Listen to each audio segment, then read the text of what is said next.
একমাত্র মেয়েকে মারছো কেন? মেয়েকে বলে দাও আমার কাছে প্রেমের পরিণাম কি। তোর বাবার কাছে প্রেমের পরিণাম ভয়ঙ্কর। আমি একটা ছেলের সাথে প্রেম করতাম, তোর বাবা সেই ছেলেটার পুরুষাঙ্গ কেটে নিয়েছে। ঋতু, আই লাভ ইউ ঋতু। আরে লঙ্কা, তুমি কেন আমাদের বাড়িতে চলে এসেছো? বাবা জানতে পারলে কিন্তু তোমাকে কেটে ফেলবে। এই ঋতু, তুমি জানো না আজ জামাই ষষ্ঠী? বিয়ের আগে তোমার মায়ের হাতে জামাই ষষ্ঠী খেতে কেমন লাগে? তো আসছে লঙ্কা, তুমি পালাও। না ঋতু, তোমার মায়ের হাতে জামাই ষষ্ঠী না খেয়ে আমি যাবো না। মা, তুমি বাঁচাও। ঋতু, তুই ভেতরে যা, আমি সামলে নিচ্ছি। বাবা লঙ্কা, আই বুড়ো জামাইয়ের ষষ্ঠী কিভাবে হয় তুমি জানো তো?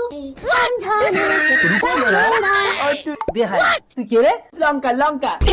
লঙ্কা লঙ্কা তুমি কেটে রান্না করে খেয়ে নেবো। এই চুল টানো তো। বাবা, এ তুমি কি করেছো? আমার লঙ্কা নষ্ট করে দিয়েছো। লঙ্কা তোর? এই তাহলে তুমি কেন নাচানাচি করছিলে? আমি তো আই বুড়ো জামাইয়ের ষষ্ঠী করছিলাম।